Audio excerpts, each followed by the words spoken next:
Thunder Grunt.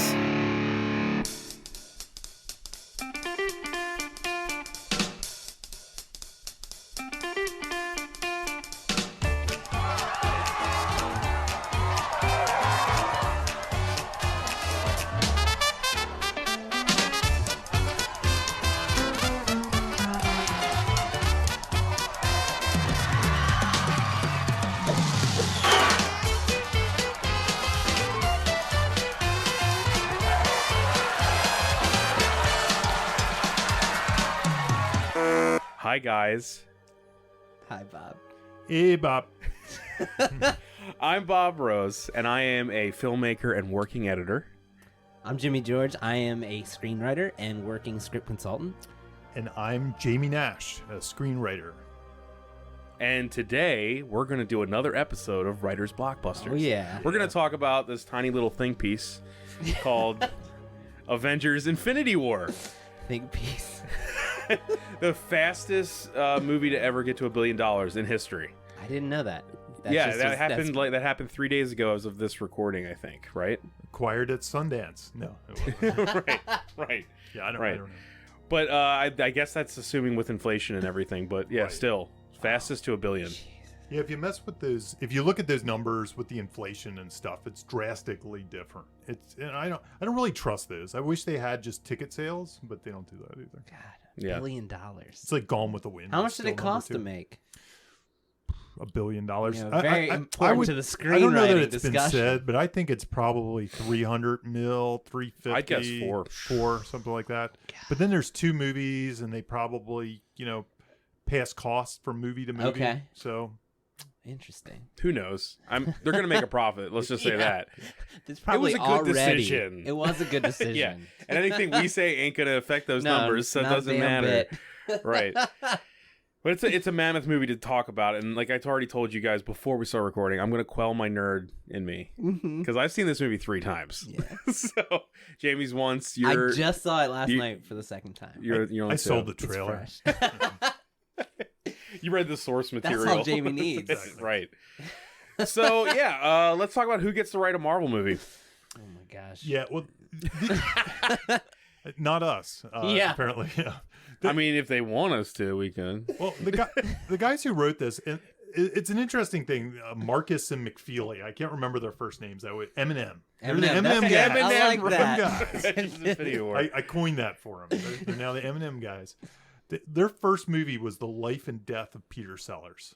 That was their first Really? movie. What a Yeah. transition. And I think that's very indicative of people that write blockbuster movies these days. That they tend to write these smaller things, these things they're passionate about, and then they apply those to the blockbusters.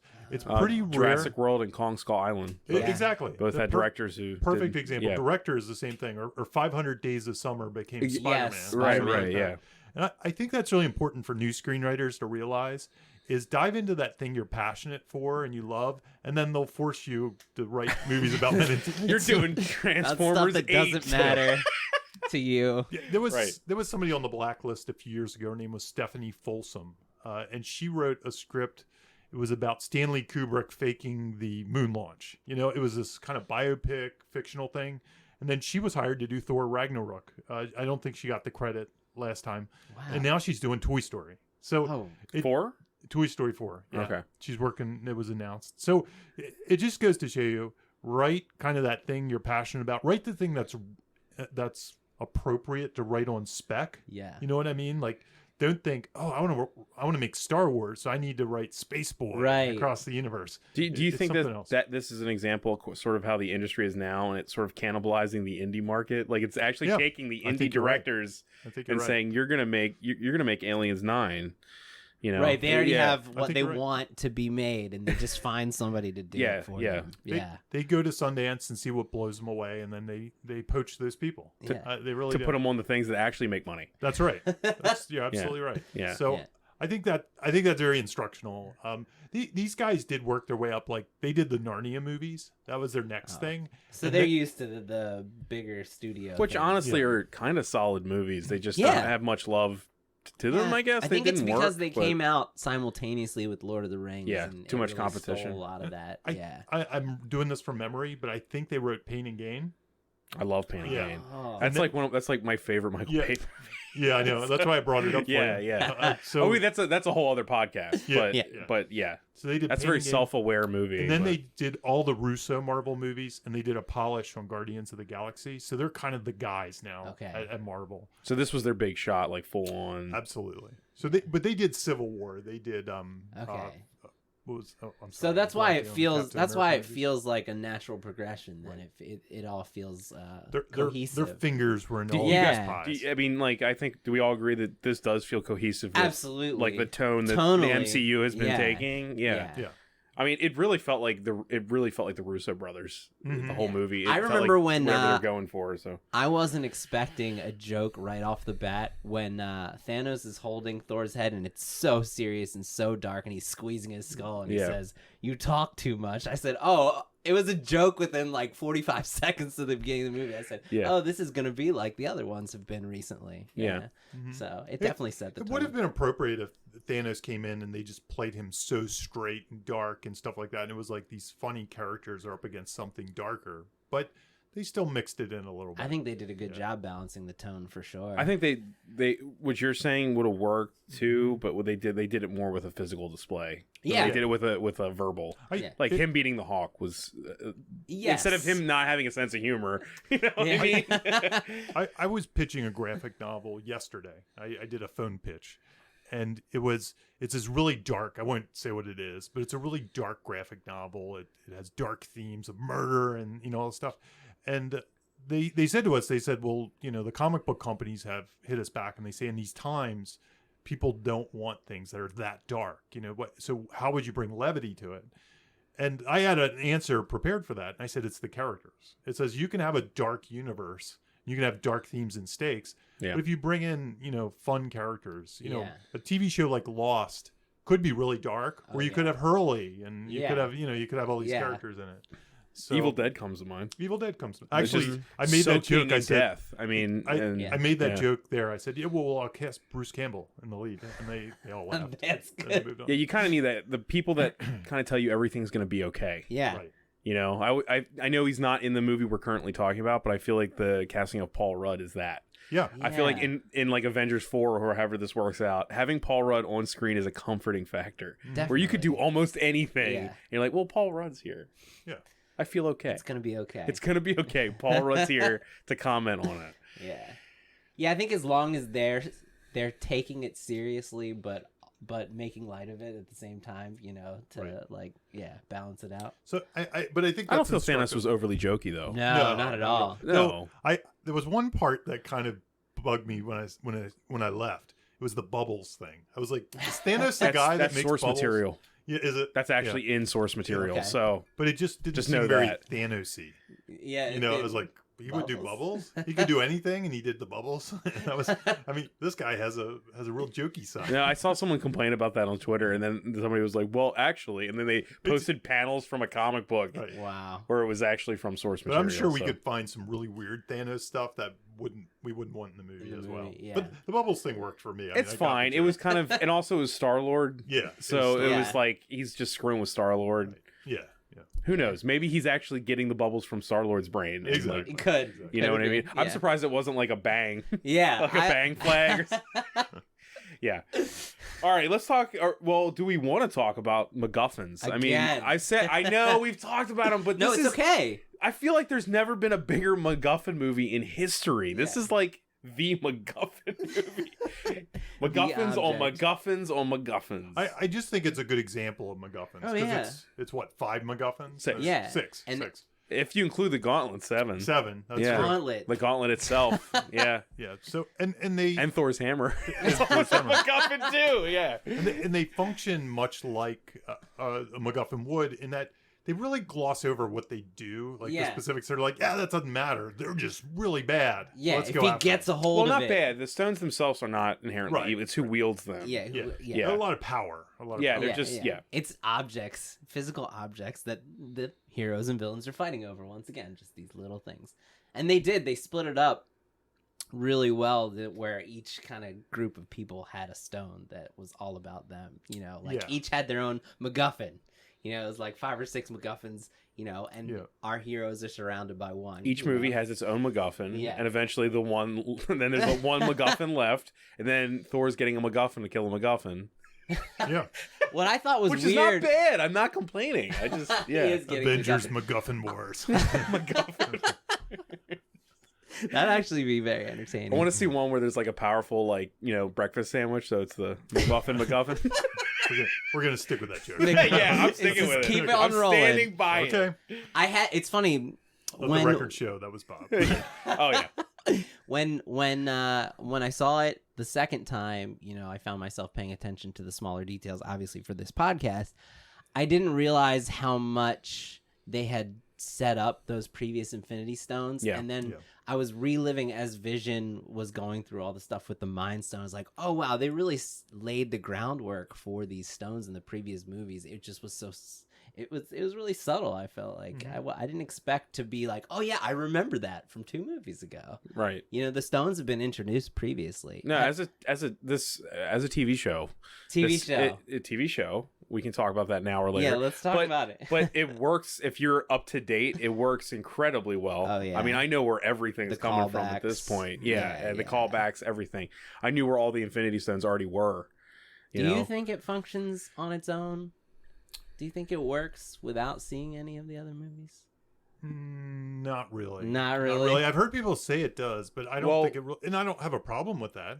I just think that's the nature of the beast. Yeah. I should say... My mom loved it. Yeah. And she does not remember... She has. Oh. She's watched them like with me at like midnight and fell asleep halfway through Thor Ragnarok. She doesn't remember, but she was enthralled by... All she needed to know was these are the heroes. Thanos needs these things. Yeah. She was by the end. She was just like it's her knowledge of the pop culture of the whole thing. Okay, the good guys and the bad guys worked for her. That's part of it. Like, I can't say I remember all the details. I see the movies once many years ago, and I don't really remember which one. Like you were saying that nobody knows because I'm doing a hand gesture. I don't really remember like which one was where. You know. Yeah. No. So it works fine to me. I don't need to know because they are MacGuffins. Yeah, so it's also written. Doesn't matter. Really. I feel like they do a good job of giving you just enough information. Yeah, you know, like all the exposition with Vision and Scarlet Witch, like it's woven in there that he has a Mind Stone, and you know what I mean. Like it's all there. They set up the stakes. You don't need to see like Avengers: Age of Ultron to understand who he is and stuff. You know, like it's you don't need a 7-minute Lord of the Rings prologue for this movie at the beginning. I just wonder. I'm doing this mental exercise when you ask that question. Like, if this were the first movie in the Avengers series, we haven't seen Iron Man, we haven't seen the Hawk. I think it would almost be like overload. It's like they're doing this too fast. Yeah, these characters aren't getting there. That's what I mean by I don't think it would work alone. But it exists as a piece of something. I mean, like a movie that has a subtitle, it has a semicolon and a subtitle. You know what I mean? It does. No, but I thought it was worth talking about. No, it is. I agree with you. I think and I'm okay with that. I'm fine like with the it. nature of the beast. But I think if you, like you said, if you showed this to a 12-year-old, you know, try to get excited. Dude, they'll love it. No, but they wouldn't be able to keep up with everything. No. You know what I mean? Whereas if you show, you know, a movie that doesn't have 50 characters. I didn't feel like it felt rushed. I really didn't. No. But if it was the first movie in the thing, I would felt like it felt rushed because you know history and who are these guys and what's my favorite moment in the movie is a good example of why this doesn't sit on its own. Because my favorite moment in the movie is Rocket and Thor talking in their little pod, and when Thor says all the things that he's lost. Yeah. And I was like, this. For somebody who's watched the entire MCU and like knows everything that's happened in like the last couple of movies, like that moment, as ridiculous as a god talking to a raccoon is, held so much weight because I had watched all of it happen. Right. And it got to a point where he's actually tearing up, which you've never seen him really do. If I didn't see all that stuff, and him tearing up wouldn't have like sold me. So but the fact that I know that he has literally lost everything and he's ready to kill this guy at all costs, I was like, this is a huge moment that would only work. Yeah, if you've with seen all the backstory. Yeah. So a similar question that I've heard some people say one thing, some people say another. Do you think this is half a movie, or do you think you got a whole movie out of it? I think it's a cliffhanger on a TV show season. Okay. Yeah. That's exactly what it is to me. I can't imagine if it was half a movie, I can't imagine how long and bloated that full movie would be. Do you know what I mean? I'm glad with the decision of splitting it into two because, like you said, it doesn't feel rushed. Everything's given enough space to breathe. All the storylines are easy to follow.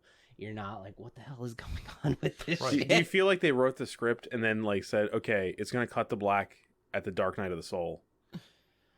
Yeah, yes. Does that make sense? I think it's earlier than that. I think it's midpoint. Have we explained what the Dark Night of the Soul is? But a little bit. But I felt like this movie delivered the story it was telling in a complete package. Absolutely. It was telling the story of, will Thanos, get all the stones, achieve his goal. And I think in the end, we got the answer. Yeah. It didn't feel like a movie that even Empire Strikes Back to a certain extent. Yeah. Which it's being compared to pretty heavily. Compared to, for a lot of reasons, as well as how it had the multiple storylines.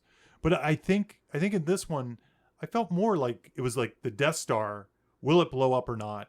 No, it won't. Boom! It blew up the rebels. That's the way I felt. Yeah. And that's the end of a movie. That's a complete movie to me. Yeah. So it didn't really feel like a middle chapter to me. No, Jamie, if I may, Mm-hmm. not just because of what you're saying, but it feels like a complete movie to me because it's Thanos' movie. Yeah, That's and right. they've said that. Yeah, he's the main character, and his story is fully arced and fleshed out, where we're just watching the villains of his story You're right. be the villains. Everyone is that he's driving the story like a good protagonist does. All of his actions are what drive the story forward, and everybody's reacting to what he does. Well, if we can, let's jump to the structure of this movie, because it's really structured, because that's what we're talking about. Yeah. Really. It's really structured in a collection of subplots. Yeah. Much like Empire Strikes Back. Yeah. It's about 4 movies. It's 4 movies. It's 4 stories. You can almost see, if this were a television show, as Bob likes to say, the way they often break television shows is they'll break even an episode. They'll break each story individually, and then they'll mix them together. Mm-hmm. Yep. Yeah. So they'll have, bulletin boards for each separate story. And that's what this felt like to Absolutely. me. It felt like they came up with the idea, we're going to break 4 separate stories. All those stories need everything a story needs. They need a beginning, middle, and end. They need a Dark Night of the Soul, or as all is lost moment. They need a finale. So they broke each of those stories on a separate board and then kind of mixed. I'm not saying that's the way they did it, but it felt like the type of thing. And I think if you were to I don't sit think down, anyone would disagree with you. It feels like that, and there's nothing wrong with it. And I think each one has a hero. So I wrote down the questions that I thought were, each of them has like their own central dramatic question, right? It's, will Thor avenge Loki by killing Thanos? That's a whole movie, right? And every action is he's got to get the hammer, he literally calls it the Thanos killing axe. Thanos killing kind. Yeah. And he has to sacrifice his life. Yeah. To do so. I mean, he holds the weight of a star. Yeah, exactly. Right. So that's one movie. Will Stark protect Doctor Strange in the Time Stone? That's the number 2. And not protect Doctor Strange, but also it's the Time his Stone. B plot is obviously with protecting he's got Spider-Man. The B story he's got the B story with Peter, right? Which was all the more powerful if you've seen Homecoming. Yeah, right. Spider-Man Homecoming, and, their set relationship, that up. and the movie opens with him saying, "I had a dream that we had kids," and so he's expressing that desire to be a father, and he fails. He fails at being a father. He fails. We watch him, which is perfect for his character's through line over 10 years. Do you guys, of movies. Not to interrupt you, but it's fine. Do you know about the whole Iron Man 2 thing? No. Kevin Feige, he confirmed this. The kid in Iron Man 2 who's wearing a Iron Man helmet and pretending to shoot one of the bad robots that's actually Peter Parker. Oh. And Iron Man flies by him and goes "Nice job, kid," and he blocks him from getting hit. It was kind of like an internet theory that became true. That's nice. Like they it's said, canon now. They said that is Peter Parker. So. But yeah, so they set that question as soon as he goes up. His goal is to stop Thanos from getting the Time Stone. And right at the beginning of that storyline, Doctor Strange says, "The Time Stone stays with me." So the question becomes will the Time Stone stay with Doctor Strange? And then, of course, it doesn't. But it gets answered. Right. It's visual. It gets answered. And then the next question is, it's kind of got an A story is, will the other Avengers protect the Mind Stone? And then the B story is, will Scarlet Witch have to destroy Vision to protect the Mind Stone. You know, and then so Thanos' story as yeah, well. and then he's Thanos, the A yeah. story. He's Yeah. the main story. So that's essentially the movie in a nutshell. Is those questions. Yep. And I thought you could even, if you wanted to be more nitpicky, you could even add a few more through lines. Oh to yeah, it. no. So I feel there's like Doctor Strange has his own through oh yeah, line no, there. they do. yeah. Like there's The Guardians Will do. Quill kill Gamora as promised. There's Right. there's Nebula's story. There's definitely in running through every one of those, there's that theme of we don't trade lives. Right. So it's should you That's going to come back so hard. I know it. Yeah. and, Obviously. And look, every single story had a we don't trade lives moment to it. Yeah. Thanos' story certainly has it. Oh yeah, he does. He has No, to trade. yeah. His story is the most dramatic, and Yeah. and that's typically the villain is what we would be, the hero would be, without any anything holding them back, right? Yeah. And that's what he does. He kills everybody, Yeah. or 50% of the people, or whatever it is. So he has that. You have, of course, Doctor Strange kind of journeys to that point, Yeah. and you figure that's going to come back to haunt him because it's the type of thing that Tony Stark probably wouldn't have done, Right. and Doctor Strange would have done. So there's this dilemma. Yeah. Also, it made it clear, I think, like, we hear Captain America say that we don't trade lives, and then you cut to another storyline where you literally have Doctor Strange saying, I will yeah. trade your life. Yeah. It was interesting to me, too, because you have the character in the script who I feel like is the most authority on everything happening. Like, if this movie does anything with how it was written, I think it makes Doctor Strange kind of like the one who everyone's like, hey, what's going on? He's the closest to Thanos. Yeah, he's the closest to knowing all of what's going on, So to hear that guy say, I will not hesitate, Yeah. was huge, I thought. Yeah, I yeah. mean, like, and then he the second like you second said, time I saw it, it stuck out to me more. Yeah. and yeah. like you said, by the end it's the opposite. Right, You know? right. He's He's almost taken a Thanos approach, and he's looked at all the multiverses. Yeah. and stuff, 14 and million. Yeah, So, yeah. and he realized that trading lives is actually for the good of the many, or Right. whatever. It's that He thing. Spocks it. He Spocks it. Yeah. Yeah. Spock it. And that's the weird thing about that dilemma, that premise, that it's not true in either direction. Yeah. Because I think we in our hearts know we don't trade lives. We're Captain America. Yeah. We don't do that no matter what. Well, he's absolutely good. There's Right. but is that true? Yeah. But then Spock, who we also love, we know he's right as well. Yeah. We know just as human beings, we have to trade lives. That's such Yeah. a good It's Jamie. That weird is thing. such a good comparison. Yeah. So Look, Doctor Strange and Spock is a great comparison. they kind of, you could see where they It kind of works. Yeah, yeah. Strange is definitely a logical. Yeah, thing to do, logic. too. I really loved the way this movie presented him. Yeah. I think it made him like Yeah. almost the supreme authority. I'm so glad Beyond I Stark. watched Doctor the Strange. Doctor Strange movie before Right. it. Oh, Yeah, yeah. because Yeah. I was able to grasp everything that he was doing. But what that movie didn't do, and it wasn't trying to, this movie did. This movie like cemented him as like, okay, this is the guy you're going to turn to when nothing makes sense.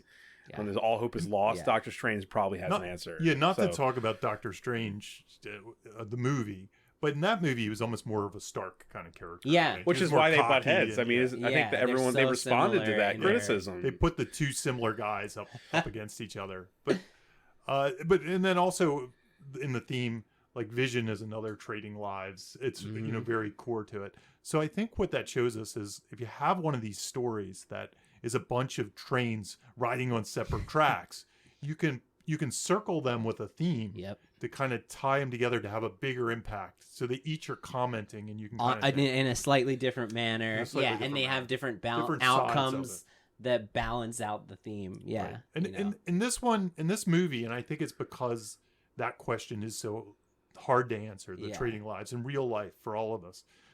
Not that I don't we're in even a think position. I think that it doesn't answer it. It doesn't answer. It doesn't have that It, answer. it more presents the question as Yeah. a dilemma. I like that. The dilemma is Yeah, the answer. it's It's the just it will dilemma. always Yeah. be the dilemma Yeah. of.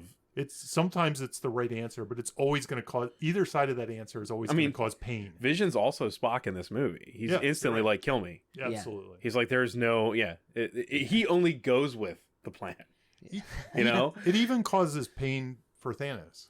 yeah. So this is one of those tough dilemmas. If you can create dilemmas in your characters, it amps up the conflict and Yeah. tension and everything else. 'Cause Double-edged that's- swords. Yeah. Yeah. Do you guys feel like with that, I mean, speaking of the TV show aspect and everything, I feel like up until this point, we have had no clue that Gamora was actually loved.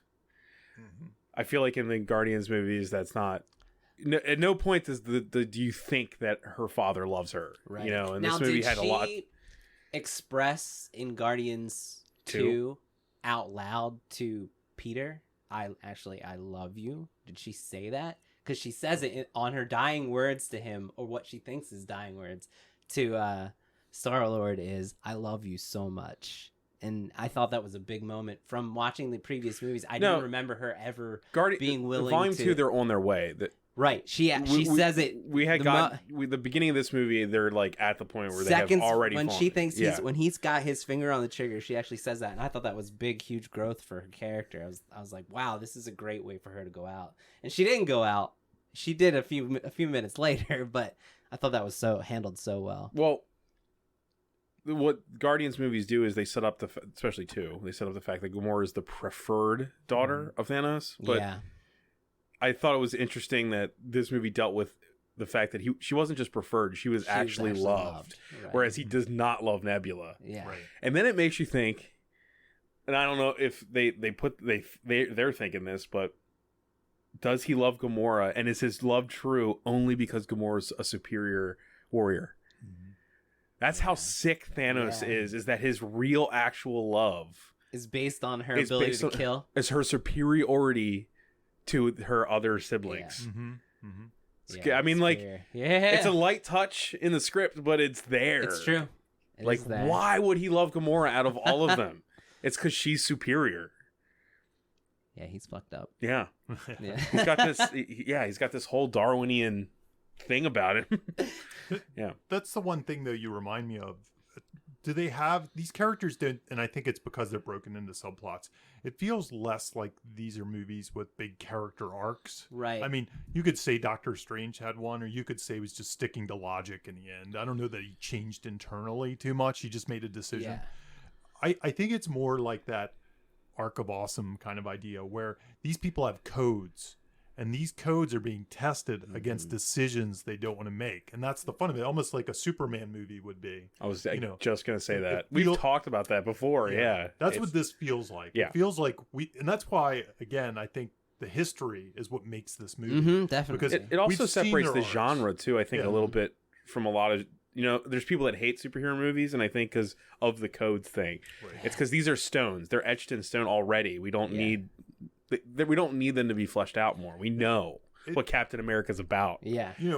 Star-Lord's idiotic mistake is because of his code almost. Yeah. He has to avenge her death. Yeah. So he makes a mistake almost based on that problem. Agreed. And he reacts just impulsively. Yeah. But I think that's based on the makeup of who he is, who his kind of masculinity or whatever. Yeah. But I think that you made me think also of this. Also his loss that we've seen. Yeah. So you made me think, after you said that, I think the characters who got their big arcs as like end moments were Loki. Okay. And I feel like Loki's moments, the culmination of everything we've seen before. I think it was a great send off. When it all came down to it, he didn't betray Thor. He had 5 seconds to redeem himself, and he did it. Yeah, and he saved Thor's life in 5 seconds. And it makes it all better. And he even says to him that I promise you, brother, the sun will smile upon us again. And Thanos just laughs. Yeah. And then Gamora, she has, like I said, when that moment stuck out to me second time I saw it. Her with tears running down her eyes, a woman who, when we met her, seemed incapable of expressing emotions, is saying to the man that she loves, finally, I love you so much, in what she believes is her dying moments. I thought that was huge. And then even how do you say his name? Heimdall. He had his big last moment when he opened the Bifrost one more time to save Bruce. Right. I felt like he had his big. So I feel like the characters who definitely aren't coming back. Yeah. Also, he probably did that with Bruce just because he was the only one that could survive. Yeah, but it was such a nice final moment for his character after 3 movies, and logical too. Yeah. Of course, Heimdall could do that. So I do think I agree with you that the most of the characters, it's just a small little within the story. Also, I'd argue that Banner is given he's got a whole new storyline that started in this movie, but him being the Hulk itself after his last 3 appearances that have had this arc that they wove in because they don't have rights to a Hulk movie. His arc had this ending where the Hulk got his ass handed to him, and now, you know what I mean? After all of that, he was beaten for the first time in his existence, and now he won't come out. That's kind of an end to that arc of what we've seen since like Ultron, you know? Yeah. That's, I don't know if anyone really cared about it, but that's true. That's why he wouldn't come out. Yeah. He's not the strongest one there is. And Thanos, I'd give it as an example of, you know, there's another type of arc story. There's the one where the character should arc, but they don't learn the lesson. He doesn't. And Thanos has that point. He has that point where he could learn the lesson. Yeah. You know, he's when I think it's when he throws Gamora in, you know. So that's a movie. If Thanos was a hero, if there was going to be a redemptive story, if he was going to save the day, you could see either throwing her in would change him and he'd go back after her, he'd sacrifice her, or he wouldn't do it or something like that. He doesn't learn his lesson. Right. He throws her in and becomes the wrong way goal. The wrong way goal. It almost, that moment was cool for me because it reminded me like of other movies where I was like, this would be at the end of the movie. And this would have been the thing that stops Thanos. Yeah. Like he would have gotten the other stones first and then he couldn't get this stone. Right. He couldn't do the because final. at the end, you have to love something and Thanos loves nothing, and that would have been the end of a movie. Instead, this is like the midpoint where he actually does go over that, you know what I mean? Like in another script they would have used this to stop him. I agree. Well, like the heroes do nothing, it's his lack of love that does it. I'm trying to think of what's the moral premise term I always bring up. I can't remember it right now, but that look in the mirror moment usually happens around the midpoint, that goddess moment or whatever they call it. And I think it functioned as that in this movie. And that's typically the spot where they start to change, where they reflect. They're like, I'm a monster. I'm a monster. No, I'm going to be somebody else. Yeah. Do you feel the way the way this is written too, like that moment is where you know Thanos will go all the way for sure. Even though his whole life has been about this moment. Definitely. Like, it's like that's the moment where you're like, he's not going to stop at anything ever. Yeah. Like, he's not going to let her die in vain. It's the stake raiser. It's the stake raiser. You know, if he kills her, there will be nobody he won't kill. Yeah. That's basically what it's saying. Yeah. AKA half the universe. Half the universe. Yeah, right. Yeah. Yep. And I think we mentioned it, like what makes a good villain, and I think that ties right into that storyline. Yeah. So believing you're a hero, right? Number one. I thought about what you've mentioned on a previous podcast, which I think about now every time I approach a character. He's got this amazing paradox, and that is he preaches moderation and balance, but he craves and is driven by overindulgence and supreme absolute power. Yeah. He is a man who's he is basically telling everyone what is right is balance, and yet he's taking everything. Yeah. And I was like, wow, man, that's a crazy character who wants balance but already admits to the genocide of his own planet. Right.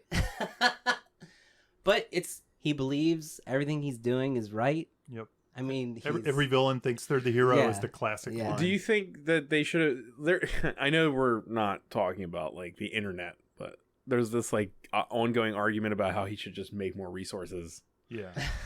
You know, I'm glad this script doesn't address anything stupid like that, because I feel like it's kind of a waste of time. It is. It's a waste of time, but like to me, it's just I think that they do a great job of showing he's insane. Yeah.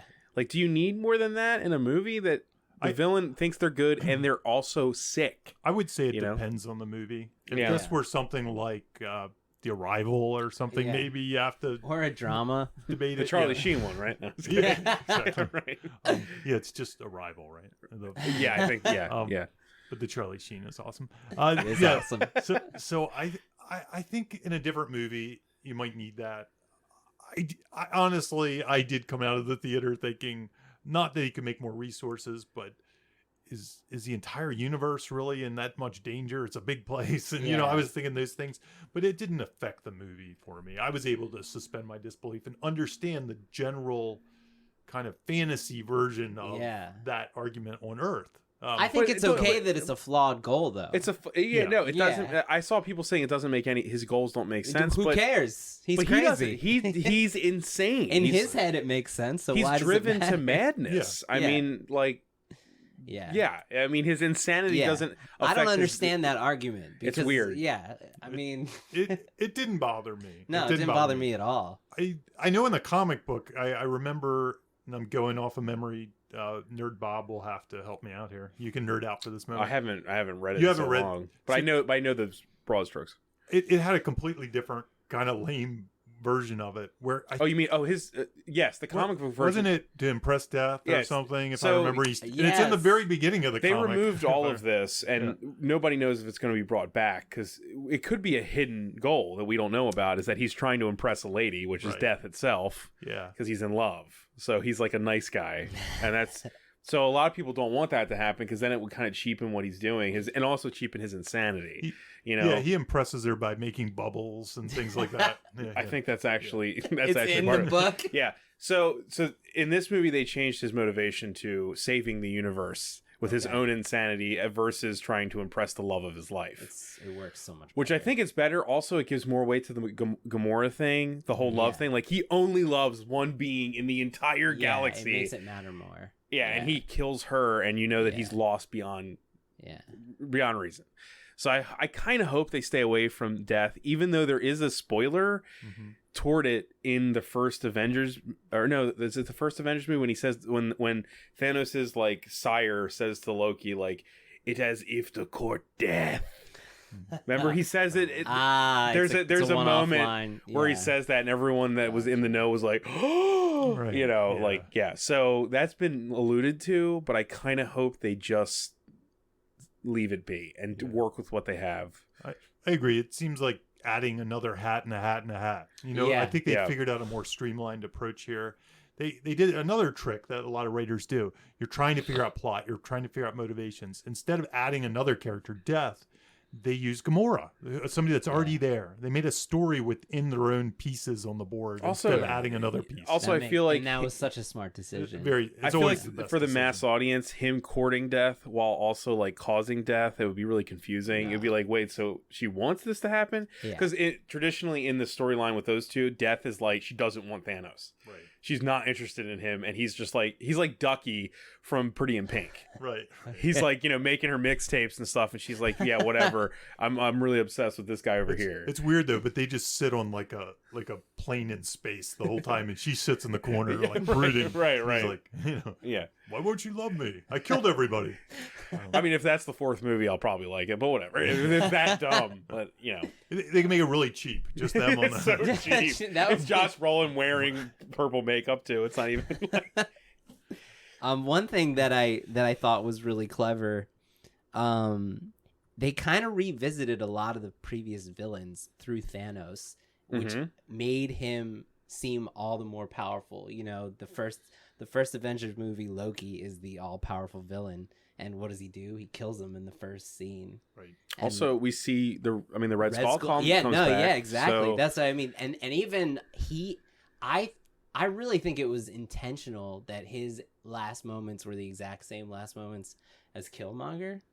His goal, he even says it, I just want to see the sunrise, sit and see the sunrise on my home world, which is the exact same goal of Killmonger. Right. And that's like how Killmonger, except Killmonger dies when he sees the sunrise. But I thought that it was very interesting seeing it the second time. I didn't notice this the first time. There's nods one scene after another that kind of compare him to the other villains that have come before that we've seen, except show how he's superior and like unbeatable in comparison to them. Yeah. So what about, his plan, killing all these people? Do you think it's effective?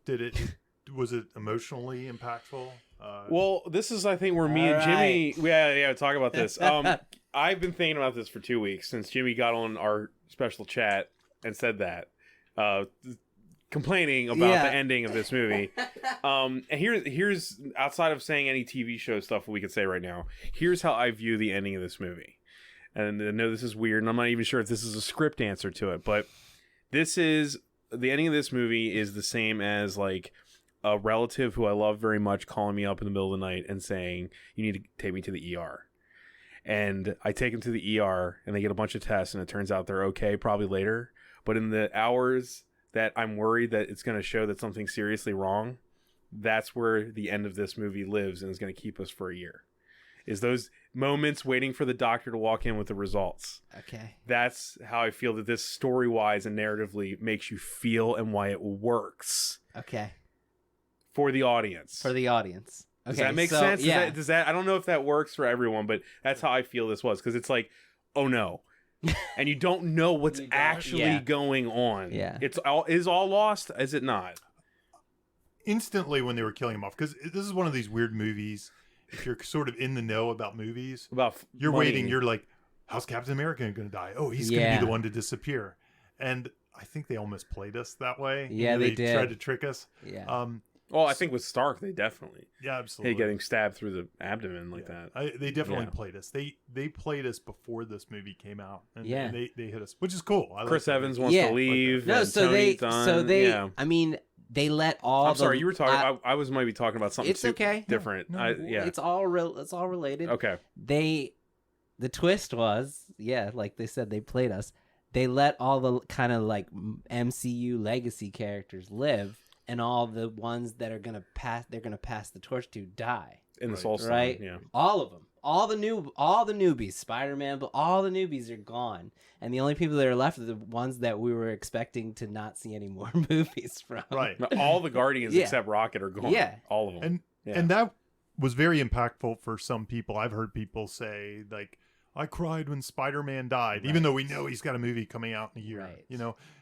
And I kind of understand that, because on the flip side, we'll watch a whole Spider-Man movie and we know he's not going to die, but we'll worry about him. We'll emote right? for him. So in that universe, in that moment, we're parking part of our brains. We're going along for the ride. We're being okay with it. We want to feel that emotion. We want to feel how Tony Stark feels when this surrogate son dies in his arms. So and that was really through his handled. eyes, it's real. Absolutely. Through his eyes, it's real. Through the characters' eyes, it's all they were real. experiencing. So, yeah. I think from a writing standpoint, it's great. You know, as far as this singular story, it did everything that it should do. You know, emotionally impactful wise.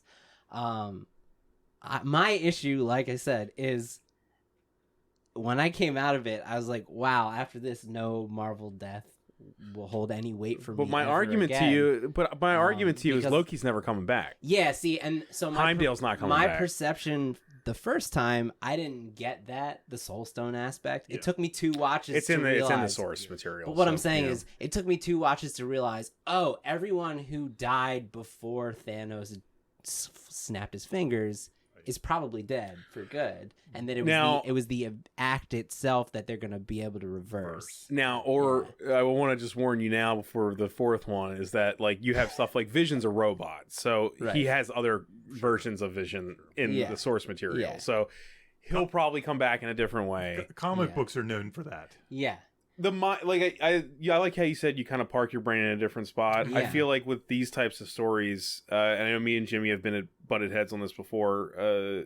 I feel like people are prepared to do that with these. Like, death in comics has always been a joke. Yeah, but people still buy them and see these movies. And when Superman dies, you still buy the issue, want to see how it happens, and then he comes back. 2 issues later. Right, that's okay. But my my main comment on it when I messaged Bob as soon as I left the theater was I did not mourn for a single one of these characters, because I was like, why am I going to mourn?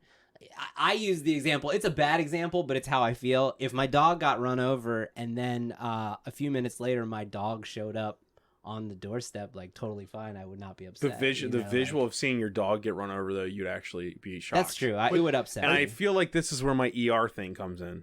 Yeah, this is where rushing that relative you love to the hospital. The only thing I'd say is, if the second time Jimmy's dog got ran over, he'd be like, "It's going to come back. It's going to come back." Sad. Exactly. So that's the other side. That's it changes. It changes the emotional response to. Yeah, exactly. Jamie put it.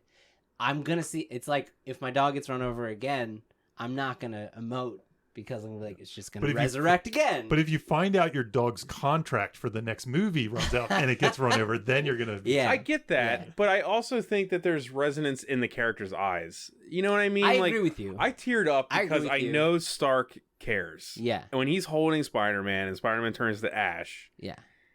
I know it's not forever. From a storytelling standpoint, as far as talking about the script, I think that was a great moment. I would also argue, too, we're a certain segment of the population. I think there's a vast majority of the population, 80, 90%, that might not know what Peter Parker's contract status is. So they might actually think he's dead. And then a movie comes out and they'll be like, wow, they're going to have another movie. Once again, if I could bring my mom into this whole mix, because she's my gateway to people that don't watch movies. But she doesn't have any clue. For her, when Black Panther got whisked away, she's like, well, that's forever. She's not, you know what I mean? To her, it's real. Well, so she's the 80 or 90%. Yeah, my sisters and their family go see all these movies, and they have no idea. They'll come ask me. They'll say, "You think Peter Parker's really dead?" And I'll be like, "No, because there's not." But they don't know. They think he's dead. Yeah, they think he's dead. Now, I do want to say one thing. The screenwriters have been going around. Have you seen this? And saying that these deaths are real. It's not what you think they're. So they're trying to play us again. They really. But I wonder if they have if Marvel had the balls to do that, that would be. Because if they left Black Panther, no way. They just made all that money. Yeah. But so I told Bob my theory. My theory is that all the people that died are actually the people that were saved. And these other people are actually they're in another they're in reality hell or something. I don't know. Yeah, I think that's a good. That's my theory. So you're saying like it's they're in the upside down, and we don't, and it looks the same as Bob, they'll find out. We haven't had this. I saved this for the podcast now in person. I've changed my tune since seeing it a second time. Which is the best part of talking about movies with Jimmy George. Why? Because you're malleable. Most people aren't. No. Because I am the type of person, I completely entrench myself in the story that's going on. So I get so into every movie I watch. And I'm all about the pop of it. So. I cannot half watch a movie. I put all myself into it. So when I was like done, I was like, no, I did not feel anything. God damn it. I was mad that I didn't feel anything. And this time I looked at it completely different, because the first time I walked out and I was like, okay, so they're just expecting us to go with it and thinking like that what are we going to do now? They're all dead, when we know they're just going to resurrect them. Now it feels more, the second time walking out, like here's the problem. The next movie is about solving it. I took it the first time as, oh, well, now the world goes on without all these heroes. But now I think after the second viewing, it's we lost them all. Now we have to get them back. Kind of like Back to the Future, which I didn't feel that's that a good that example. was. I think we lost them all, and the next movie is about getting them back to the Future style. Yeah. Okay. So like it's gonna be Time Stone. So it's a cliffhanger. Yeah, that's what a cliffhanger is, though, right? But what I'm saying are they going to make it over the gorge? I feel differently than I felt before. Right. So to bring this back to Spock, I think it's Search for Spock. Search for Spock. Spock dies. Did I say that to you? No. I said that online. I said Avengers 4: The Search for Spock, which is essentially what this is. I think Spock's death was emotional. That was a huge emotional moment in Wrath of Khan. Then they had another movie that was Search for Spock. And I gotta be honest, I love Search for Spock. Me too. When he comes back and like all those moments of them seeing each other again, like there's part of me that's like, I can't wait. For Avengers 4 just to see that moment when they see each other again. You see Tony and Peter Parker hug it out, and then Tony will die and his contract will and then he'll pass the torch. I think it's all going to build to passing the torch. A logical next step is, I think we are going to get to see all of those people we thought die coming soon. However, I also like what you're taking, what you just said and what Jamie just said. Like, it could be they were the ones that were saved. And you're saying now we got to find a solution. To me, it almost feels like at this point, they're just saying anything can literally happen. Yeah. There's no, like we can do anything we want. Now we've got you all. It's like Jaws at the end. Like, you're already going to buy the fact that shark's going to explode in that tank, with that tank. Like I've got the audience. Now we can just do anything we want to you. And then there's the Captain Marvel Ex Machina. There's that. We have no idea how that's going to play. We don't know what she is, who she is, how she is, but we know she'll play it. I mean, even if I was mad at the ending with all the dusting, I was like, the second you have him say motherfucker. Right. I was like, sold on everything. You did it. The 10 years right to that moment. I was like, done. That could have been the end of the MCU, and I've been like, perfect. They did it. Yeah, if Nick Fury say that, it's over. Those final credits were an endurance test, though. Yeah, they were. Yeah, they were. They definitely were. I'm glad. I'm Jimmy. I like. Not only did you come around, but that's a really good explanation of. Yeah, that gives it more weight. Yeah, and it makes sense. And we have to get them back. Like that's you wrote the next movie already. Yeah.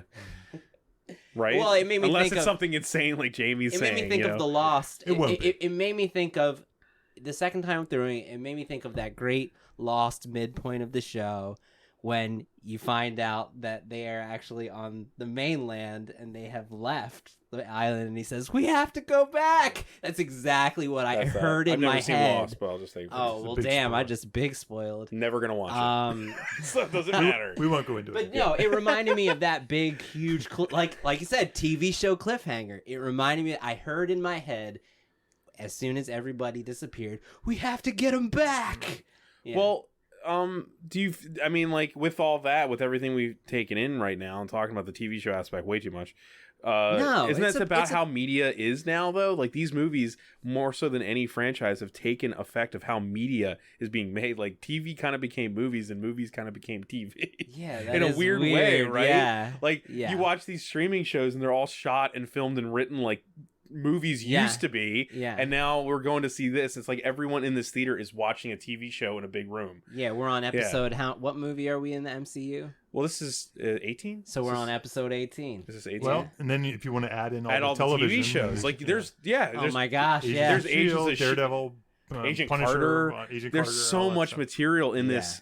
Good call. In this universe. Good call. See, I've never seen any of them. But they all are continuity with the with what's happening. They are in the same, so then everyone's like, where was Luke Cage during all, like, it doesn't matter. We're not going to. I mean, that's almost pulled me into Agents of S.H.I.E.L.D., which I don't watch, but I am kind of curious how they deal with all the people dying. The fallout. They apparently this last week they just started dealing with it. That makes me interested in that show, actually. Apparently it's really good now. Yeah. It started out pretty wonky. I considered flipping it on just for that. I want to see it. Yeah. No. So this is a thing that is unlike anything we've ever seen. Absolutely. This movie, more so than all the movies, but this whole franchise to me is like every moment feels like a first. Yeah. Does that make sense? Yeah. Where like I'm watching stuff and I'm like, I can't even believe I lived to see this stuff. I'm almost distracted by that. To think about all the plot elements, everything. I'm like, I can't believe I'm watching Rocket Raccoon talk to Thor in a spaceship right now. Well, you know what I mean? Like, I've lived to see Roger Corman Fantastic Four and this. Yeah. The best Fantastic Four movie. That's right. Literally the best. No, but the one more thing on Thanos, when I walked out of the theater, I was thinking about, is he the most powerful being we've ever seen on film? He literally pulls a moon to attack Tony Stark. If you discount like God, we've seen God. But so I mean, book 2? Bruce Almighty, I guess. Yeah. I also loved how the last line of the movie is "Oh God" by Captain America, and then it cuts to Thanos. I thought that was, You know, I almost took that moment as too. Oh God.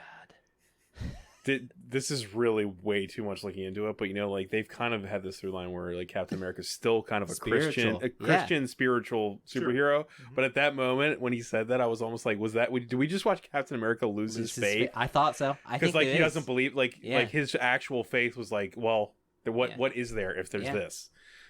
Like I thought it was. I agree. Yeah, with no, you. it's like a really powerful 2 words after that whole thing. Just him sitting from the there. Christian guy. Yeah, from the Christian guy going, "Oh God." Mm-hmm. The guy who has all the hope, the guy you depend on. Yeah. And the next so what we're saying is we like the movie. I love the movie. I think the movie was as good as it could possibly be. Yeah. That sounds like I don't think you could do this better. Saying, because I couldn't have pulled off. I couldn't think of anything that could pull that movie off better than it was. I would have. How about this? I would have liked more Wong. Yeah. What, eating sandwiches? Yeah, I want to cut back to him at the thing, just waiting and eating a sandwich. Yeah. No, I mean, deleted scenes. That's his central story question. Will he get the sandwich he was talking about? It's weird though. If you think about all, like I was saying before, the authority that Doctor Strange was given in this script. I was like, if I was those characters, I would instantly turn to Wong and be like, "Help!" Yeah, right? Wouldn't you? I mean, like, the wizards have this whole thing on lock more than anyone. Yeah. I mean, What have we learned? What have we learned? We've learned that, for one thing, if you have a theme that you could... I know, this is new for us. It's a new thing we're going to try. We're trying it, Jimmy. Jamie just did it to make us be all weird and awkward. Jamie set me up. No, we learned that if you've got a theme, that one way to explore it is to take all the subplots and do different things with that theme. Yeah, and I think if you want to make one of these movies, write what you're passionate about. Worry about that, and one day you will be writing Avengers 7. So write what you're passionate about. Yeah. Do that. And I have to say what I learned. Sure. I've learned that if it feels right, it is right. Because I think Jamie's right. I don't think this movie could have been pulled off much better than it could have. And everything about it feels right, even though on paper I would question a lot of it. Does that make yeah? On paper, I'm with Jimmy, where I'm like, them turning to ash. I know that's not gonna work. Yeah. But then again, you can't argue with the fact that it is working. Yeah. That everyone, I've been in the theater, I've heard gasps and emotions, and like there was a kid crying when I first saw it. You know what I mean? Like, it's working. Oh, people gasp. So if it feels right, if it works, it is right. And this is kind of that example. Like, it's a very weird, unconventional firsts movie. Just nothing is like it, and it works. Yeah. I agree. Sounds good. Yeah. Do you guys want to plug anything? If you are looking for notes on your screenplay, check me out at scriptbutcher.com. If you're looking for a kid's book, the 44 Rules of Amateur Sleuthing is now on Amazon. And if you want to listen to some more great podcasts, you go to thundergrunt.com. You can also click on any of those things on the right sidebar. In fact, I just posted a new short called Timecrowave, and there's a giant button you can post to watch it. And then you can leave a message about how I shouldn't be talking about scripts. Is that everything, guys? Yeah, man. I think it's Give good. us feedback. Please do. Yeah, please we love comment, complain. Yeah. Tell us to stop talking about some particular subject. Tell us to delete our account. Whatever you want. Anything. We're open to it all. All right. Thanks, guys. Thanks for listening, guys. All right. You have just listened to Writers Blockbusters, a screenwriting podcast featuring two professionals and another guy. Available only on Thundergrunt.